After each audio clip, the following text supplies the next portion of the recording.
오늘은 찾으시는 한 사람이라는 제목으로 말씀을 전합니다. 우리를 불러주신 하나님, 우리를 일꾼 삼아주시고 우리를 자녀 삼아주신 하나님을 어떻게 우리가 잘 섬길 수 있을까? 오늘 종교개혁주의를 지키며 교회의 역사 속에 많은 이들이 하나님을 바르게 믿고 잘 섬기기 위해서 어떻게 헌신하고 수고했는지를 함께 나누어 보고자 합니다. 오늘 본문 예레미야 5장 1절의 말씀을 읽으면 안타까운 마음이 듭니다. 하나님께서 이스라엘 백성들에게 하시는 말씀인데 무엇이라고 말씀을 하셨습니까? 너희는 예루살렘 거리를 두루 돌아다니면서 그 넓은 광장에서 샅샅이 찾아보아라. 너희가 만일 정의를 행하며 진리대로 살아가는 자를 단 한 사람이라도 찾는다면 내가 이 성읍을 용서할 것이다 라고 말씀을 하십니다. 오늘날 진실한 하나님의 사람 한 사람이 교회에 있으면, 또 세상에 있고 또 나라에 있으면 하나님의 역사는 끊어지지 않을 줄 믿습니다. 우리가 그러한 한 사람 한 사람이 되기를 소원합니다. 요한복음이 전하는 예수님의 말씀에도 이러한 말씀이 있습니다. 요한복음 12장 24절 말씀, 내가 진실로 진실로 너희에게 이르노니 한 알의 밀이 땅에 떨어져 죽지 아니하면 한 알 그대로 있고 죽으면 많은 열매를 맺느니라. 진실로 진실로, 아멘 아멘이라고 원문에는 되어 있습니다. 이렇게 예수님께서 강조하면서 하신 말씀입니다. 우리 예수님께서 이 말씀을 하시고 바로 그 죽으신 하나의 밀알이 되셨습니다. 우리 예수님이 죽었기 때문에 많은 사람들이 살아나며 그러한 열매를 맺을 수가 있게 되었습니다. 오늘 이 시대의 주님처럼 땅에 떨어져 죽을 수 있는 한 알의 밀이 되는 그리스도인으로서의 우리의 삶이 되기를 바랍니다. 주님의 은혜에 응답해서 우리가 그러면 어떻게 하면 정말 주님을 기쁘시게 하는 봉사자, 일꾼이 될 수 있겠습니까? 디모데전서 1장 12절에 바울의 고백이 있습니다. 나를 능하게 하신 그리스도 예수 우리 주께 내가 감사함은 나를 충성되이 여겨 내게 직분을 맡기심이니. 우리가 맡은 하나님의 일은, 직분은 더 중요하고 덜 중요한 것이 없습니다. 모두가 하나님 나라를 위해서, 그리스도의 몸을 위해서 우리에게 각자의 직분과 달란트를 주셨는데, 바울의 고백처럼 우리 주님께 우리가 감사하는 것은 나를 충성되이 여기셨다는 것입니다. 사실은 그렇게 충성스럽지 못한데, 믿음직하지 못한데, 성실하지도 못한데, 그럼에도 하나님께서 나를 충성되이 여겨주시어 내게 직분과 사명을 맡겨주셨다고 하는 사실입니다. 하나님께서 우리 각 사람을 부르신 것은 진정 분에 넘치는 과분한 은혜입니다. 오늘 우리가 이 은혜를 받고 주의 몸된 교회의 직분자로, 일꾼으로, 봉사자로 세움을 받았으니 우리가 맡은 일에 대하여 과분한 은혜에 대해서 최선을 다하실 수 있기를 바랍니다. 어떻게 하면 우리가 하나님이 원하시는 신실한 일꾼이며 정의와 진리의 일꾼, 꼭 필요한 한 사람이 될 수 있겠습니까? 우리의 지식과 능력으로는 될 수가 없습니다. 우리가 하나님의 사람으로 사명자가 되고 또 예배자로 살아가고 일꾼이 되는 것은 말씀과 기도라고 하는 기본에 충실함으로써 가능해질 것입니다. 오늘 우리가 좋은 성도, 좋은 교회가 되는 방법은 다른 왕도가 없습니다.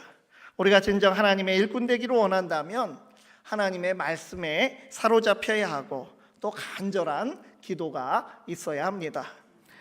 교회의 역사에서 16세기 종교개혁이 일어났지만 이제 한 100년 정도 세월이 지나면서 종교개혁의 가르침이 이제 점차 화석처럼 굳어지고 마치 교리와 절대적인 교리처럼 되기 시작했습니다. 그래서 이래서는 안 되겠다고 하는 그런 흐름들이 나타나게 되면서 다시 제2의 종교개혁이 일어나야 한다고 해서 일어난 운동이 바로 경건주의 운동이라고 하는 것입니다. 경건을 다시 회복해야 한다라고 하는 운동인데, 말씀 운동, 기도 운동으로 시작해서 부흥과 선교의 열매로 나타나게 되었습니다. 필립 야콥 슈페너라고 하는 사람이 경건주의 운동의 선두에 섰습니다. 이 슈페너는 목회자였고 또 경건주의의 시작은 그가 이끈 작은 모임이었습니다. 독일 프랑크푸르트의 바울교회라는 곳에서 20여 년을 목회하면서 기도운동과 말씀운동을 일으킵니다. 이 흐름의 운동이 이 할레라고 하는 도시에 아우구스트 헤르만 프랑케라고 하는 사람에게 이어지게 되고, 다시 독일의 작은 도시 헤른후트의 니콜라우스 루드비히 폰 친첸도르프라고 하는 이러한 사람에게로 이어지게 됩니다. 그렇게 슈페너, 프랑케, 친첸도르프로 이어진 대대적인 경건운동을 통해서 다시 교회가 살아나고 또 부흥하는 역사가 일어나게 됩니다. 그와 같이 오늘 이 시대에도 하나님이 찾으시는 한 사람은 바로 어떠한 사람입니까? 첫째로 하나님이 찾으시는 한 사람은 기도의 사람입니다. 기도는 거창한 것이 아닙니다. 하나님, 내 힘으로, 내 능력으로, 내 방법대로 되지 못합니다. 하나님의 방법, 하나님의 능력, 하나님의 뜻으로 이루어 주시옵소서. 이 아뢰는 것이 바로 기도입니다. 이 1800년 전에 교회 지도자였고 알렉산드리아의 신학자였던 오리게네스라고 하는 그러한 인물이 기도에 관하여라고 하는 책을 썼고 기도론이라는 제목으로 또 번역이 되어 있습니다. 거기 이미 우리가 아는 기도의 전형적인 형식이 나옵니다. 어떻게 우리가 기도한다고 배웠습니까? 하나님께 감사 찬양 드리고 또 회개의 기도 드리고 간구의 기도를 드리고 예수님의 이름으로 기도드립니다. 아멘. 이렇게 우리가 마친다고 교회 학교에서 가르치는 그 기도의 기본들이 1800년에 벌써 있었다라고 하는 것, 이것을 들으니 참으로 놀랍습니다. 그런데 이렇게 오래된 기도의 전통과 틀이 있지만 기도의 본질은 무엇입니까? 기도의 방법이나 기도의 형식이 아니라 기도의 내용이 중요합니다. 그런 의미에서 우리가 잘하는 기도다, 못하는 기도다, 이런 기도는 없지만 진실한 기도다, 진실하지 못한 기도다, 이런 말은 있을 수가 있습니다. 우리가 하나님 앞에 정말 진실한 마음으로 한마디만 하더라도 우리 주님은 우리가 필요한 것을 이미 아시고 구하기 전에 알고 계신 분이십니다. 우리의 마음이 담긴 기도가 드려진다면 분명히 하나님께서 우리에게 길을 열어 주실 것입니다. 고난 가운데 있습니까? 하나님 앞에 마음을 토로하며 기도하시면 분명 우리 하나님께서 손을 내밀어 주실 것을 믿으시기 바랍니다. 하지만 주님께서는 우리가 기도할 때 내 개인적인 유익을 위한 기도보다 먼저 하나님의 나라와 그분의 의를 구하라고 하셨고, 그리하면 이 모든 것을 너희에게 더하여 주시겠다고 또한 약속도 우리에게 주셨습니다. 그렇게 우리 주님께서 교훈과 더불어 약속을 주셨기 때문에 우리는 하나님의 나라와 주의 몸된 교회의 유익을 먼저 구해야 합니다. 그럴 때 하나님께서 우리에게 꼭 필요한 우리의 기도 제목들도 분명히 응답해 주시리라 믿습니다. 우리가 교회를 섬기면서 이 기도의 능력, 이것을 잃어버리거나 또 흘려보내지 않기를 바랍니다. 힘들고 어려울 때마다 이 기도라고 하는 것, 이 마스터키를 우리가 꼭 사용할 수 있기를 바랍니다. 오늘 우리가 가진 문제가 서로 같을 수는 없습니다. 인간관계 때문에 또 기도해야 되고, 자녀를 위해서 또 건강을 위해서 또 경제적인 어려움 때문에 우리의 기도 제목이 다 다를지는 몰라도 기도는 그 모든 것을 여는 만능 열쇠가 되는 줄 믿습니다. 기도할 때마다 하나님의 나라와 교회를 위하여 먼저 기도하고 또한 우리의 필요를 간절히 구하시기를 바랍니다. 우루과이라는 나라의 어느 교회당 벽에 널리 인터넷에 여러분들 검색해 보시면 전문을 읽으실 수 있습니다. 반성하는 주기도문이라고 하는 글이 쓰여 있다고 전해집니다. 길어서 첫 부분만 읽어보겠습니다. 우리가 무엇을 기도하고 있는지 반성하는 주기도문. 하늘에 계신 하지 말아라. 세상 일에만 빠져 있으면서 우리 하지 말아라. 너 혼자만 생각하며 살아가면서 아버지 하지 말아라. 아들 딸로 자녀로 살지도 않으면서. 우리는 하나님 앞에 무엇을 위해서 기도하고 있습니까? 나의 욕심을 위해서가 아닙니다. 야고보서 4장 3절에 구하여도 받지 못함은 정욕으로 쓰려고 잘못 구하기 때문이라. 하나님의 뜻을 구한다면 하나님은 반드시 우리에게 응답해 주시는 좋으신 하나님이십니다. 우리가 기도로 고난도 이겨내고 하나님께서 맡겨주신 일도 넉넉히 감당할 수 있기를 바랍니다. 두 번째로 하나님이 찾으시는 한 사람은 말씀의 사람입니다. 독일 경건주의 운동과 비슷한 그런 흐름으로 우리나라에는 1907년에 평양 대부흥운동, 대각성운동이라는 것이 있습니다.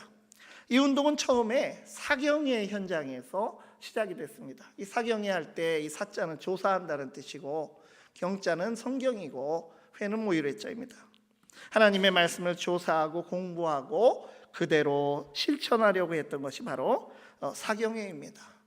그래서 말씀 운동에서 회개가 일어나고 삶이 바뀌고 평양 대부흥 운동이 일어나서 전국으로 퍼져나가게 됐습니다.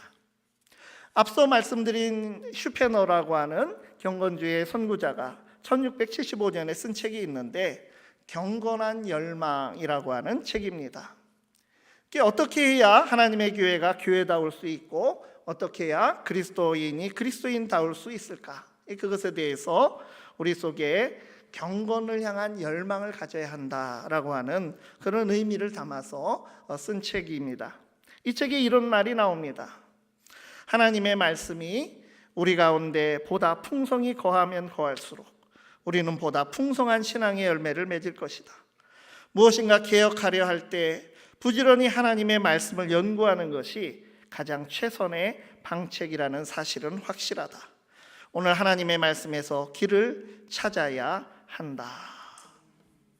그래서 슈페너는 교회가 나갈 길, 교회가 나아가야 할 그 길을 찾기 위해서 성경 공부 모임을 시작을 하게 됩니다. 그래서 말씀을 알아야 하고 또 그 말씀을 알 뿐만 아니라 말씀대로 실천하며 살아야 한다고 해서 그 말씀을 실천하는 운동을 시작하게 됩니다. 간절히 기도하고 또 말씀을 연구하고 공부하고 그러니까 교회가 달라지고 또 도시가 달라지고 여러 가지 경건을 향한 정말로 그러한 열망으로 사람들이 가득 차게 되었습니다.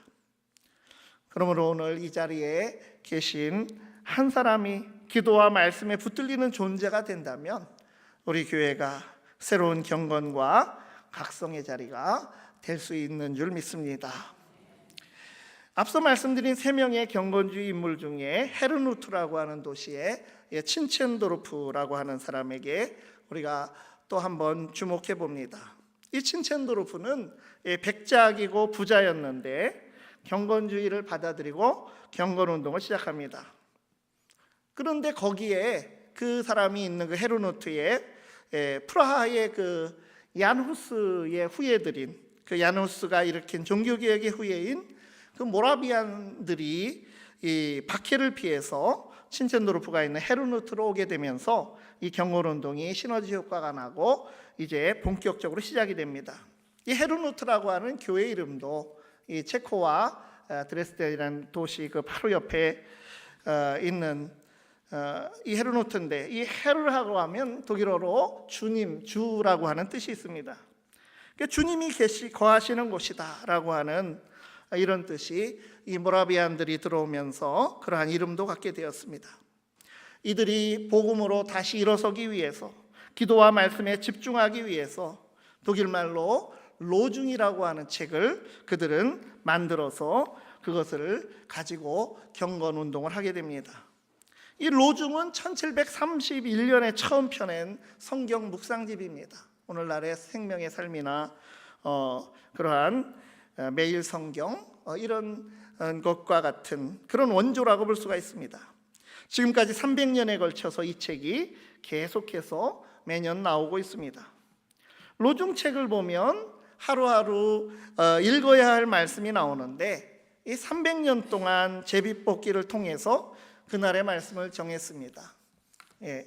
전승에 의하면 송곳을 가지고 성경에 이렇게 찔러 넣어서 나오는 말씀으로 정하고 또 거기에 맞는 신약 성경을 관련된 성경을 또 거기에다 넣고 교회사에서 중요한 사람들의 글이 거기에 들어가게 되고 한 5단계 정도로 되어 있는 그러한 아까 비춰준 대로 번역판도 우리나라에 2009년부터 나오고 있습니다. 보네포 목사님도 이 로중 묵상집의 영향을 크게 받았습니다. 이 말씀 묵상집이 오늘도 전 세계 사람들을 변화시키고 있는 것입니다. 이 로중이라고 하는 말은 본래 군대 용어입니다. 암구라고 하는 뜻을 가지고 있습니다. 군대에서 매일매일 이 암구에 묻는 말과 묻는 단어와 또 대답하는 단어가 매일매일 바꿉니다. 그것을 모르면 죽게 되는 것처럼 그리스도인들이 우리를 지켜주시는 하나님의 말씀에 집중해야 한다고 하는 것입니다.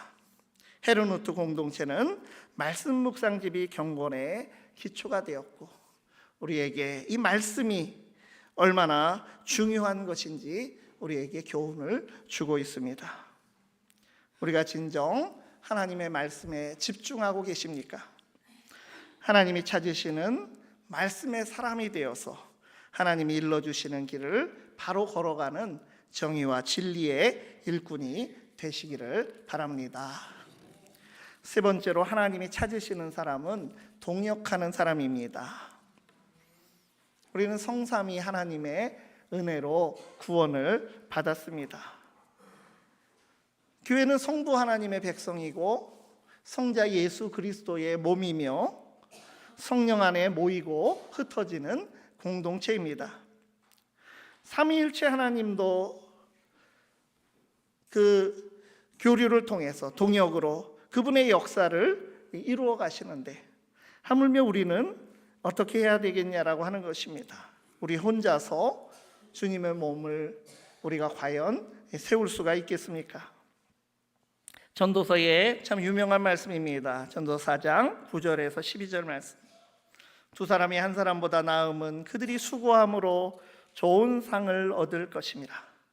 혹시 그들이 넘어지면 하나가 그 동물을 붙들어 일으키려니와 홀로 있어 넘어지고 붙들어 일으킬 자가 없는 자에게는 화가 있으리라. 또 두 사람이 함께 누우면 따뜻하거니와 한 사람이면 어찌 따뜻하랴. 한 사람이면 패하겠거니와 두 사람이면 맞설 수 있나니 세 겹줄은 쉽게 끊어지지 아니하느니라. 우리가 함께 주님의 몸된 교회를 이루어 가는 것입니다. 교회 개혁이 혼자의 힘으로 되었다고 생각하십니까? 아닙니다. 절대로 그렇게 될 수가 없는 일이죠. 우리가 흔히 마틴 루터의 종교개혁이라고 부르고 있지만 혹은 칼뱅의 개혁교회라고 말을 하지만 사실 루터에게도 수많은 또 칼뱅에게도 수많은 동료들이 있었습니다. 루터의 아내 카타리나 폰 보라라고 하는 훌륭한 여성이 있었고 루터의 동료이며 절친인 멜랑이톤이나 부게나겐이나 요나스나 또 슈팔라틴 같은 수많은 친구들이 함께하지 않았다면 결코 교회를 새롭게 할 수가 없었습니다. 오늘도 마찬가지입니다. 함께 이루어가야 합니다. 정말 한국교회를 위해서 한 마음으로 또 중앙교회를 위해서 우리가 한 마음으로 일해야 합니다. 동역해야 합니다. 고린도전서 3장 6절에서 9절 말씀에 나는 심었고 아볼로는 물을 주었으되 오직 하나님께서 자라게 하셨나니 그런즉 심는 이나 물 주는 이는 아무것도 아니로되 오직 자라게 하시는 이는 하나님뿐이니라. 심는 이와 물준 이는 한 가지이나 각각 자기가 일한 대로 자기의 상을 받으리라. 우리는 하나님의 동역자들이요 너희는 하나님의 밭이요 하나님의 집이니라. 우리는 하나님의 동역자들이라. 이 말씀은 너무나 과분한 말씀이 아닙니까? 우리가 무엇이길래, 저와 여러분이 무엇이길래 우리가 하나님의 동역자들이고 또 하나님의 밭이고 하나님의 집이라고 하십니까? 오늘 하나님의 동역자로 우리를 불러주셨으니 우리가 동역으로 함께 귀한 교회를 만들고 또 이 교회에서부터 태안이 살고 한국교회가 살아날 수 있기를 바랍니다. 하나님께서 오늘 말씀에 있는 대로 예루살렘에서 한 사람을 찾으시는데 그 한 사람이 없었다고 하는 것을 예언자가 애통하며 전하고 있었는데 바로 그 한 사람을 찾으시어 그리스도의 몸을 세우게 하려고 우리를 불러주신 것입니다. 더 크게 정확히 본다면 하나님 나라로, 한 교회를 넘어서서 좀 더 넓게 하나님 나라로 우리가 부르심을 받은 것입니다. 교회라는 말은 사복음서 전체 찾아봐도 두 군데에서 3번 딱 에클레시아라고 하는 말이 나옵니다. 그러나 하나님 나라, 이 바실레이아 투데우, 이 하나님 나라라고 하는 말은 수십 번 예수님의 음성에서 나옵니다. 교회는 하나님 나라를 위해서 일하는 수단이고 도구로 세우셨고 교회 자체가 목적이 아니라고 하는 것입니다. 마태복음 5장 14절에 너희는 세상의 빛이라, 교회의 빛이라고 말하지 않고 오늘 우리가 세상을 구원할 빛이라고 말씀을 하여 주신 것입니다. 너희는 세상의 소금이니, 오늘 교회는 이 세상에 하나님의 복음을 심고 하나님 나라를 이루기 위해 부름받은 소명자들의 모임이 바로 교회입니다. 우리 교회가 바로 서야 하나님 나라를 이룰 수가 있습니다. 우리 주님께서 이 일을 위해 오셨다고 말씀하여 주셨습니다. 그래서 좁은 교회 주위를 넘어서서 하나님 나라를 향해야 하고 오늘 이 일을 위해서 한 사람을 찾으시고 필요로 하시는 것입니다. 아무리 교회가 세상이 어둡다고 해도 그대 같은 사람이 있으니 괜찮다라고 하는 그런 이야기를 들을 수 있는 그 한 사람을 하나님께서 필요로 하십니다. 우리 하나님 앞에 내가 여기 있습니다, 나를 보내십시오, 나를 사용하십시오, 그렇게 말할 수 있기를 바랍니다. 우리가 어떻게 살다가 죽을 것입니까? 어차피 하나님 앞에 돌아가야 할 나그네 인생이고 죽을 인생인데 우리가 무엇을 위해 살다가 이 세상 여행 마치고 하나님의 품으로 돌아가겠습니까? 우리 모두가 하나님이 찾으시는 바로 그 바른 한 사람 하나의 미리 되기를 바라며 그러한 아름다운 교회, 하나님 마음을 기쁘시게 하는 교회가 되기를 간절히 바랍니다. 기도하시겠습니다. 하나님 감사합니다. 우리가 무엇이라고 불러주셨습니까? 우리를 구원하시고 자녀 삼아주신 사랑도 감당하기 어려운데 하나님 나라를 위한 일꾼으로 세워주셨으니 참으로 감사드릴 것밖에 없습니다. 종교개혁 506주년을 맞으며 종교개혁자들과 경건주의자들처럼 또한 오늘 이 시대에 저희가 서 있는 자리마다 하나님이 찾는 그 사람, 하나님이 애타게 기다리는 하나의 미리 저희가 되기를 원합니다. 나를 통해 주님의 몸을 세워주시고 하나님 나라를 이루어 주시옵소서. 가정이, 교회가, 나라와 민족이 다시 살아날 수 있도록 복음으로 일어서도록 우리를 도구로 사용하시고 우리 교회를 사용하여 주시옵소서. 예수 그리스도의 이름으로 기도드리옵나이다. 아멘.